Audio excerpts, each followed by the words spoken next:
You're listening to Soap Dirt, the latest in television entertainment news. Hey, Y&R fans, Belinda from Soap Dirt here. And I gotta say, of all the breakups I saw coming, Jack Abbott and Diane Jenkins were nowhere near the top of my list. Heck, they weren't even on my list. But after a big showdown this week, Kyle's parents could be hitting the skids. And if they do, does that open the door wide for Phyllis Summers to slide back into Jack's life? Let's talk about what's happening in official Y&R spoilers for these two and what's next, but please subscribe if you haven't done so yet. Okay, so we have Jack Abbott getting in way too deep with Nikki Newman. I mean, I have to say, Jack diving in with Nikki's sobriety battle as her sober coach, I think was just a bad idea from the start for a couple of reasons. First of all, they're exes with a long history of addiction issues between them. And of course, sober coaches are past addicts. That's true. But you're not supposed to be involved romantically or deeply personally with your sober coach. You need that distance for perspective. Not romantically, not at all. That is not supposed to be in the coach and drunk person relationship. I'm not sure exactly what the terminology is. So I am pretty sure that past romantic relationships are just as big a concern as getting involved currently with your sober coach. It just muddies up the process of gaining and maintaining sobriety, because if the romance falls apart, then sobriety can fall apart after it. Just like a domino effect, it's not recommended. That's the first reason. Second is what happened to Nikki's last sober coach. Do you remember poor Seth? Jordan Howard shoved him right into traffic to his death. And that's a red flag. Maybe you want to think twice about getting involved with Nikki while Jordan is floating around. And she was very much alive and free and lurking when Jack took on that role. Time and again, Diane Jenkins protested Jack being Nikki's sober coach, not only because of his past relationship with Nikki, but also because Nikki hates Diane. It's just not a good, healthy dynamic. And of course, Nikki's husband hates Jack. So there's just so much toxicity between the four of them, and it's just not a functional situation. It wasn't from the start. But Jack pressed on, and I have to say, I thought he was doing a pretty bad job as her sober coach.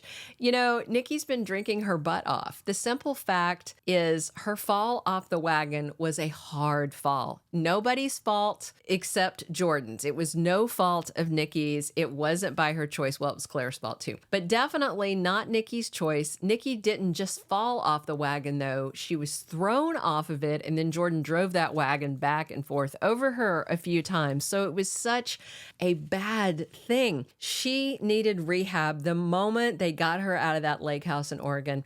And it was Victor's mistake that it didn't happen. Nikki was doing all your typical addict stuff. She was lying, continuing to self-medicate with booze to forget her problems. Victor couldn't stop her. Jack couldn't stop her. Her kids couldn't stop Nikki. She needed professional help. Thankfully, she's finally getting it and is at rehab. But what Jack did to get her there was just simply insane. And I agree with Diane that he went too far and he risked too much. There were so many other things Jack could have done instead. Just for instance, he could have called Victor and said, "Hey, your wife's in room 604 at the GCAC. She's drunk. She's out of control. She's trashed her room. Please come get her. Take her to rehab." And you know what? Victor would have done that. He would have seen that Nikki was at rock bottom and hauled her to rehab, whether she liked it or not. Jack didn't need to call a drug dealer and have a big old baggie of Oxycontin dropped off. He didn't need to keep popping them and chasing them with vodka until he passed out and nearly died. So I totally see Diane's perspective on this and why she's so upset. I've seen some comments on social media about how she's got no room to talk because she faked her death all those years ago. That was then. This is now. Chalk and cheese. Jack forgave Diane and he married her. So that kind of wipes the slate clean between the two of them. Whether it does with the people that she framed, that's a whole other discussion. But between her and Jack, he wiped the slate clean. So what Diane said was she's upset. He prioritized Nikki's well-being above his own. He was willing to ruin his sobriety to help her get hers back. that means he saw himself not worth as much as her. He put his life, their marriage, and their family at risk when there were about 10 better alternatives available to him, right? And this week on the Thursday U.S. episode of Young and the Restless, Diane is so worked up about what Jack did and how he basically showed her Nikki's more important to him than anything, more important than Diane herself is definitely one way to look at it. So I totally get why she's ticked off at him. And then Diane tells him she needs to maybe take a minute away from him. She calls what he did a betrayal of their relationship. And she's doubly irritated because Kyle said his dad did the right thing and called his mom jealous. So Diane's basically just fed up. Jack is floored when Diane tells him they may need to take a minute apart because she's very torn.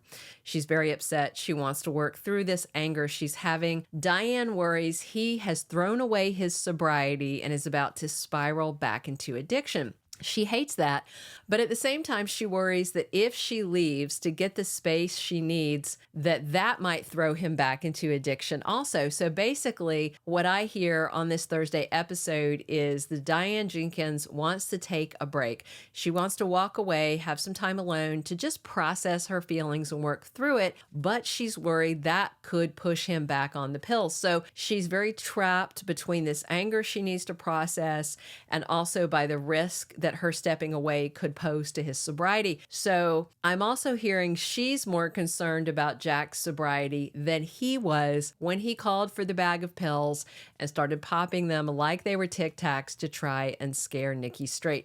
Meanwhile, we have Phyllis and Diane facing off this week, throwing barbs at each other. So I wonder if Phyllis knows or will soon find out what Jack did for Nikki and throws it in Diane's face. Will Phyllis tell Diane that Jack will always love Nikki more than her, and that's why he risked his sobriety for his other ex-wife? Could be. Phyllis never passes up on a chance to throw shade at Diane, and this could really hit close to home. It could actually push Diane Jenkins closer to stepping away from Jack and taking a break on their marriage. And of course, if Phyllis knows that, she might push extra hard, hoping to see them break up so she could have another chance with Jack.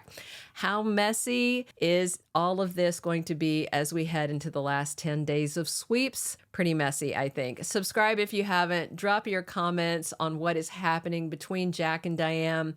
Is she right? Is she wrong? Is she partially right, partially wrong? Let me know what you think. Come back soon. We are here talking Young and the Restless 7 days a week. And as always, I'm your host, Belinda from Soap Dirt. Thank you for being a loyal listener. Follow us wherever you get your podcast, because you don't want to miss the next episode. Soap Dirt is on all the major podcast platforms, including Apple Podcast, Spotify, iHeartRadio, and more.